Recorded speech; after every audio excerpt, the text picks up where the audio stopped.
Era el último día de junio de 1960.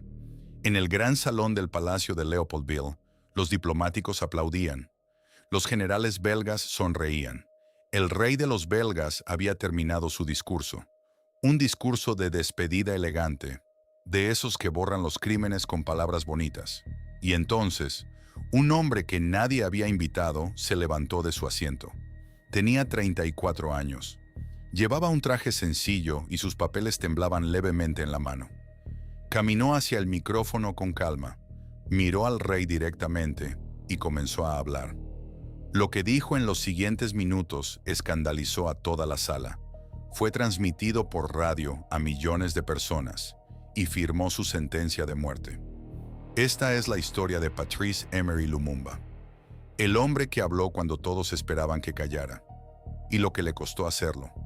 Nació en una aldea llamada Onalua, en el corazón del Kasai, en esa región de tierra roja y bosque espeso que los belgas llamaban el Congo.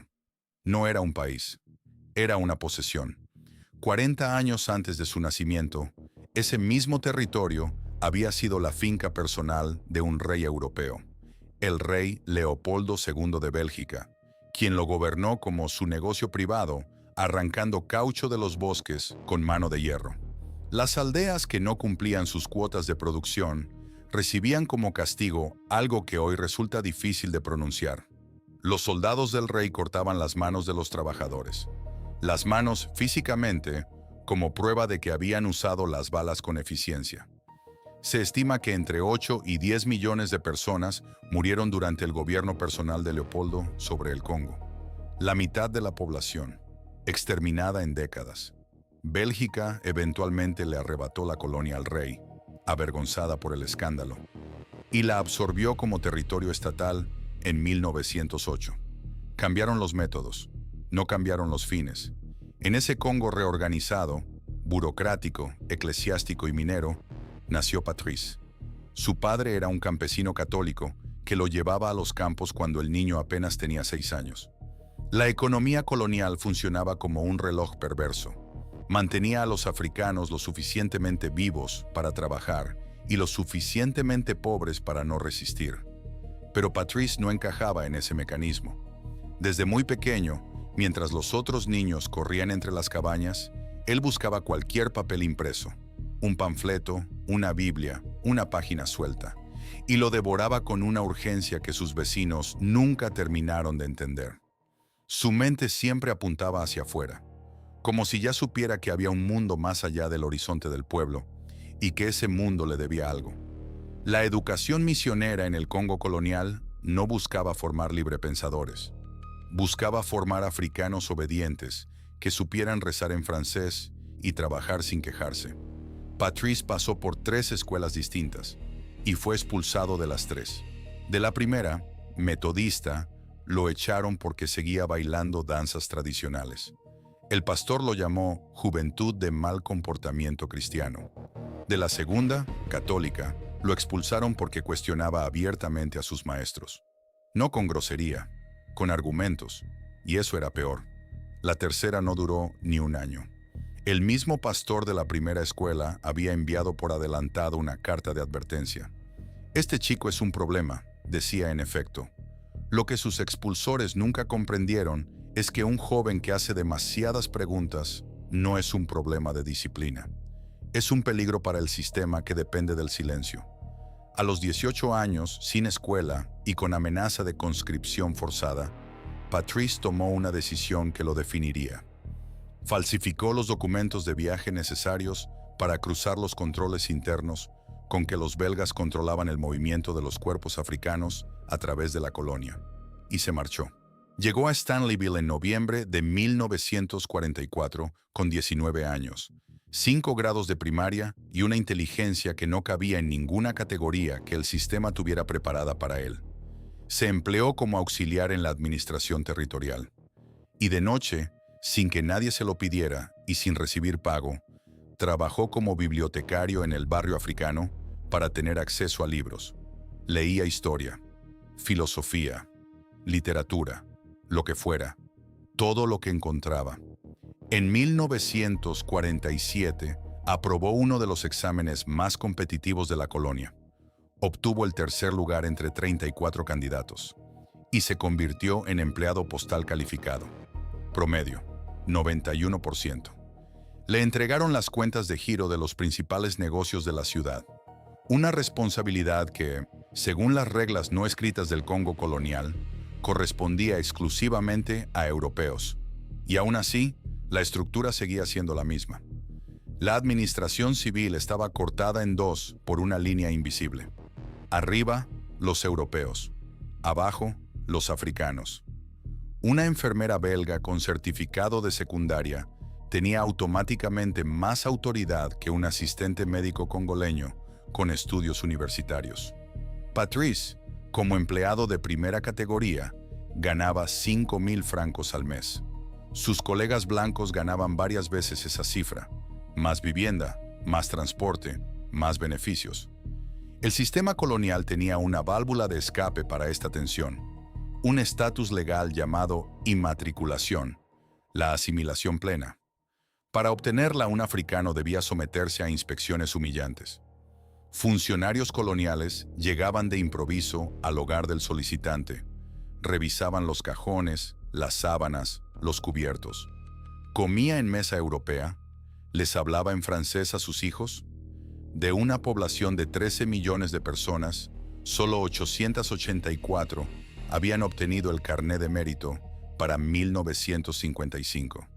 Solo 116 lograron la asimilación completa. Patrice fue uno de ellos, y en esos años su pensamiento era todavía reformista. Creía en el diálogo, escribía artículos para periódicos coloniales pidiendo con educación que se suavizaran las peores discriminaciones. Llegó incluso a alabar a Leopoldo II como constructor de civilización, pero algo lo fue cambiando por dentro. Dos cosas en concreto. La primera, un viaje a Brazzaville, la capital de la colonia francesa al otro lado del río.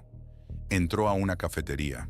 La dueña europea lo saludó, lo invitó a sentarse entre los clientes blancos y le sirvió ella misma una botella de agua mineral.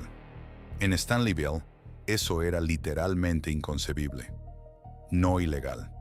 Inconcebible. La segunda, su amistad con un sociólogo belga británico llamado Pierre Clément, quien llegó a Stanleyville en 1952 y lo contrató como asistente de investigación. Lo trataba como a un igual intelectual, sin condescendencia, sin el paternalismo cálido que los colonizadores usaban como máscara. Cuando nació su segundo hijo, Patrice lo llamó Patrice Pierre Clément, en honor a esa amistad. El respeto puede cambiarle la vida a una persona mucho más profundamente que cualquier libro. El golpe llegó en julio de 1956. Las autoridades coloniales lo arrestaron por malversación y falsificación en la oficina postal, donde había trabajado durante años. La acusación era técnicamente cierta y técnicamente tramposa. Lo habían encargado de manejar millones de francos en giros postales para los comercios más importantes de la ciudad. Ese puesto exigía una imagen, una manera de vestir, cierto nivel de vida, pero su sueldo era de 5.000 francos al mes. No alcanzaba para pagar la hipoteca, las cuotas de las escuelas de sus hijos y las actividades de las asociaciones que dirigía. Así que había hecho lo que hacían casi todos los empleados congoleños en su situación: pequeños préstamos silenciosos de una caja a otra. El total ascendía a 126.000 francos, unos 2.500 dólares americanos de la época. Cuando lo detuvieron, admitió todo de inmediato. Vendió su casa para devolver la mayor parte del dinero. Esperó que el asunto se resolviera como solía resolverse. Los fiscales coloniales tenían otros planes. Llevaban tiempo esperando una excusa para destruirlo. Lo mantuvieron en prisión preventiva 14 meses. Lo pusieron en celdas sin ventanas. Lo trasladaron a un campamento militar y lo encerraron durante un mes entero en un cuarto que hacía las veces de baño. Y desde ahí, con la oscuridad como compañía, siguió escribiendo cartas que sacaba de contrabando hacia Europa. «No he cometido ningún crimen», escribía. «Solo he pedido nuestra independencia». Cuando el juicio terminó, el fiscal, un hombre llamado Durs, Usó su discurso final para exaltar la misión civilizadora belga y señalar al acusado como prueba de la inferioridad nativa. Un espécimen que había albergado la ilusión peligrosa de poder igualar al hombre blanco. Patrice rechazó a su abogado defensor y habló por sí mismo. Brillante, largo, implacable. Lo condenaron a 2 años, reducidos a los 14 meses que ya había cumplido. Esos meses hicieron lo que ninguna conferencia política habría podido hacer. Cuando salió de la cárcel, su fe en que Bélgica pudiera reformarse desde adentro había muerto definitivamente. El Congo no necesitaba un mejor administrador colonial. Necesitaba dejar de ser una colonia. Fuera de la cárcel, sus amigos liberales le consiguieron trabajo en Leopoldville como director comercial de una cervecería. 25,000 francos al mes. Coche de empresa. Su misión, vender cerveza Polar contra su rival, Primus. Lo que siguió fue una demostración silenciosa de su genio político. Patrice no vendía cerveza. Construía redes. Entendió que las mujeres controlaban lo que se bebía en los hogares, así que visitó sus grupos sociales, repartió bonos de descuento, les explicó las virtudes de la Polar con la misma pasión con que hablaría de la libertad. Se subía a las mesas de los bares, compraba rondas, hacía discursos en Lingala con esa voz que parecía poder llenar cualquier espacio. Y mientras vendía cerveza, mapeaba en su cabeza todo el tejido social de la ciudad. Cada bar, cada asociación de mujeres, cada red de trabajadores era un nodo potencial de organización política. En octubre de 1958, 20 firmas se estamparon en un documento y nació el Movimiento Nacional Congoleño, el MNC. Sería un partido de la nación, no de la tribu. En un continente donde el colonialismo había sobrevivido durante décadas, dividiendo a los pueblos según su origen étnico, Patrice proponía algo radical: que los congoleños se reconocieran primero como congoleños. La estructura que había construido vendiendo Polar se convirtió en el esqueleto del movimiento. Pero el verdadero punto de inflexión vino ese mismo diciembre. Un trabajador de hotel que hablaba suajili se acercó a Patrice en un bar del capital y le presentó a 2 visitantes del África del Este que iban de camino a una gran conferencia en Ghana. ¿Y el Congo no manda a nadie?, preguntaron. Telegramas urgentes, fondos reunidos a última hora. Y Patrice subió a un avión rumbo a Accra. La capital de Ghana lo abrió como se abre una ventana que llevaba años cerrada. 300 delegados de 28 países llenaban la sala. Conoció a Kwame Nkrumah, el líder que había llevado a Ghana a la independencia. Conoció a Frantz Fanon, el intelectual cuyas ideas sobre la descolonización estaban transformando el pensamiento político de todo un continente. Respiró panafricanismo y subió al podio sin notas. Habló del Congo como de una nación que despertaba. Denunció el tribalismo como el arma favorita del imperio, esa vieja táctica de dividir a los pueblos para que nunca se miraran como uno solo. Llamó a la solidaridad de todos los africanos por encima de fronteras trazadas por manos extranjeras. A pesar de nuestras diferencias, dijo, compartimos la misma alma, sumergida día y noche en la misma angustia, anhelando el mismo continente libre. Y cerró con un grito que sacudió la sala. ¡Abajo el colonialismo! ¡Viva la nación congoleña! Volvió a Leopoldville siendo otro hombre. Ya no pedía reformas, exigía independencia. Y de inmediato volcó ese fuego nuevo sobre la red nacional del MNC. En diciembre del mismo año, el MNC convocó un mitin en Leopoldville. Llegaron 10,000 personas. La administración belga vio esa multitud y sintió que el suelo temblaba bajo sus pies. El otoño de 1959 marcó el punto de no retorno. Los belgas, desesperados por mantener el control, anunciaron elecciones locales cuidadosamente diseñadas para que cambiara poco. 40% de los escaños serían de nombramiento directo. El voto congoleño existiría en papel, solo en papel. Patrice convocó un congreso en Stanleyville. Llamó al boicot total. Llamó a la desobediencia civil. Ningún hombre honrado puede colaborar con un sistema diseñado para burlarse de él. El gobernador provincial firmó una orden de arresto el mismo día que terminó el discurso. Lo que vino después fue una masacre. La policía colonial llegó al barrio de Mangobo con camiones, bayonetas y granadas de humo. 30 congoleños fueron abatidos a tiros. Cada bala disparada ese día salió del arma de un oficial europeo. Y Patrice, en lugar de huir, corrió hacia los disparos. Intentó llegar a la gente que caía. Sus amigos lo arrastraron hacia una casa privada, mientras afuera la policía lanzaba gas lacrimógeno durante más de una hora. Le pidieron que huyera de Stanleyville. Se negó. «Prefiero morir de pie como patriota», dijo, «que vivir de rodillas bajo la mentira». Lo arrestaron el 1 de noviembre. Lo pusieron en celdas oscuras. Lo privaron de luz y aire. Y aún así, seguía sacando cartas de contrabando. Lo condenaron a 6 meses de trabajos forzados. Al día siguiente, sin esperar apelación, lo subieron a un avión y lo enviaron a Yadotville, en Katanga, a miles de kilómetros de su base política. Mientras tanto, en Bruselas se inauguraba la conferencia de mesa redonda belgo-congoleña. Los belgas habían llenado la sala de moderados, federalistas y jefes tradicionales, calculando que las divisiones étnicas les permitirían mantener el control de la riqueza mineral. Pero algo que no habían previsto sucedió. Las delegaciones congoleñas, con todas sus diferencias, presentaron un frente unido. Y ese frente tenía una sola condición para negociar: libertad para Patrice Lumumba. El 26 de enero de 1960, aterrizó en el aeropuerto de Bruselas ante multitudes que lo aclamaban. Entró al Palacio del Congreso con las vendas todavía en las muñecas, las marcas de las esposas. «Ayer estaba en prisión», les dijo a los delegados. «Hoy tomo mi lugar entre mis hermanos en esta mesa. Lo haré sin amargura y sin rencor». Y reorganizó las conversaciones a su alrededor, como la gravedad reorganiza los cuerpos. La conferencia fijó una fecha: el 30 de junio de 1960. El Congo sería independiente. Esa misma noche, en un café de Bruselas, el músico Joseph Kabasele compuso una rumba llamada Independencia Cha-Cha, que en pocas semanas se cantaba en todo el continente.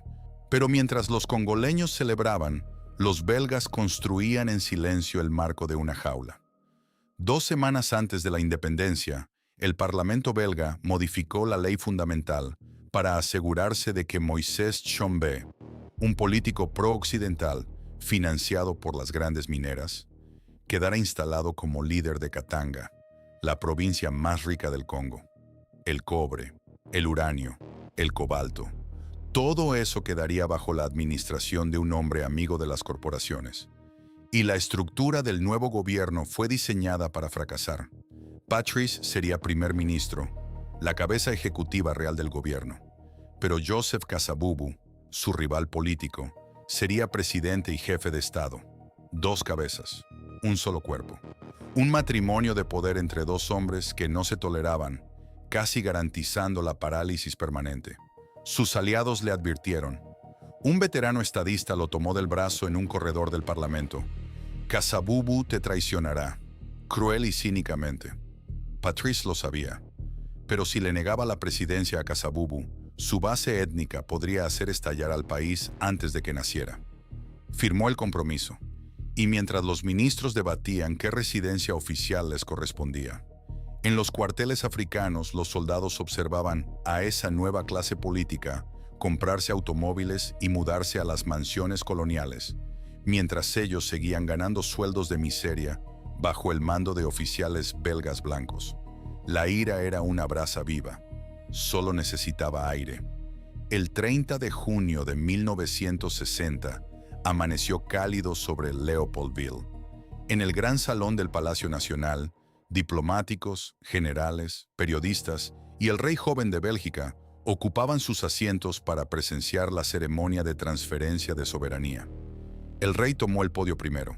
Con voz suave, rindió tributo a su tío abuelo. La independencia del Congo, dijo, era el resultado de una empresa concebida por el genio de Leopoldo II. Aconsejó entonces a los nuevos líderes africanos con tono paternal que no comprometieran el futuro con reformas precipitadas, que no reemplazaran las estructuras belgas hasta no estar seguros de poder hacerlo mejor. Que no tuvieran miedo de pedir orientación a Bélgica. Era un discurso de despedida que en realidad decía, nada ha cambiado de verdad. Joseph Kasavubu, el nuevo presidente, habló después. Amable, formal, gracioso, exactamente lo que los belgas esperaban. Y entonces, de manera completamente imprevista, el presidente de la Asamblea Nacional llamó al podio a Patrice Lumumba. No había un tercer discurso en el programa oficial. Nadie le había pedido que hablara. El rey no lo sabía. El primer ministro belga tampoco. Patrice se acercó al micrófono con sus papeles en la mano. No miró al rey, giró hacia su pueblo. Hombres y mujeres congoleños, combatientes por la independencia que hoy son victoriosos. Y deshizo en 3 minutos el relato que el rey había tardado décadas en construir. Recordó que esa independencia no era un regalo, era una conquista arrancada con lágrimas, con fuego y con sangre. Habló de las tierras arrebatadas bajo el nombre de la ley, una ley que era solo el reconocimiento del más fuerte, de la justicia que no era igual para blancos que para negros, de los presos políticos, de los exiliados en su propia tierra, de los botes coloniales donde los africanos viajaban en las bodegas, bajo los pies de los pasajeros blancos en sus camarotes de lujo. El rey Balduino se puso lívido. El primer ministro belga lo miraba sin poder intervenir. Los parlamentarios congoleños interrumpieron el discurso 8 veces, con ovaciones atronadoras. Y por la radio, en cada aldea, en cada mercado, en cada bar del territorio, millones de congoleños escucharon por primera vez a un hombre de su pueblo decirle la verdad al poder en su propia cara. Cuando terminó, el rey exigió ser llevado de vuelta a Bruselas de inmediato. Y en las oficinas coloniales, en los despachos de los directivos de las grandes mineras, empezaron las conversaciones en voz baja. El hombre tendría que desaparecer. 5 días después de la ceremonia, solo 5 días. El general belga, que todavía comandaba el ejército congoleño, reunió a los soldados negros en Leopoldville, se acercó a un pizarrón y escribió una ecuación simple. Antes de la independencia igual a después de la independencia. Nada cambiaría, les dijo. Los oficiales blancos seguirían al mando. La independencia era cosa de civiles. Los soldados se levantaron. La rebelión se extendió por las redes de comunicación del propio ejército. Guarnición por guarnición, ciudad por ciudad. Oficiales europeos fueron desarmados y obligados a arrodillarse. Patrice corrió a los cuarteles a pedir calma. Un soldado le gritó, ¿qué estudios superiores necesitaste tú para llegar a ser lo que eres? No tenía respuesta. Así que hizo lo único que podía hacer. Destituyó al general belga, africanizó el mando militar de un golpe y subió a todos los soldados un grado. Pero era demasiado tarde para la comunidad blanca. Las versiones más alarmistas de los incidentes corrieron por los barrios europeos y los técnicos y administradores comenzaron a huir hacia las fronteras con sus maletas. El 11 de julio, Bélgica lanzó el pretexto que había estado esperando. Paracaidistas belgas aterrizaron en el Congo para proteger vidas europeas. Ese mismo día, Moisés Tshombe declaró la independencia de Katanga. De un solo anuncio, el nuevo estado perdió más de la mitad de sus ingresos. La secesión estaba financiada, armada y protegida por la gran corporación minera belga, con el gobierno de Bruselas respaldándola desde las sombras. Desesperado, Patrice llamó a las Naciones Unidas. Los cascos azules llegaron en 48 horas. El alivio duró lo que tardó en leer las instrucciones del secretario general Dag Hammarskjöld. Los soldados de la ONU no podían usar la fuerza para expulsar a los belgas. Tampoco podían entrar en Katanga para terminar con la secesión. El propio Hammarskjöld voló a reunirse con Tshombe sin consultar al gobierno legal del Congo. Patrice rompió relaciones con el secretario general. Escribió que el pueblo congoleño había perdido su confianza en la ONU. No tenía aviones, no tenía aliados occidentales, solo una oferta sobre la mesa. Moscú estaba dispuesto a prestarle lo que necesitaba. Era una decisión pragmática, no ideológica. Él mismo lo decía abiertamente. No era comunista, Era nacionalista. Lo único que quería era mantener a su país unido. Pero en Washington, D.C., la diferencia no importaba. La CIA había estado siguiendo a Patrice Lumumba desde al menos la conferencia de Accra en 1958, cuando un agente disfrazado de intérprete fue identificado entre los delegados.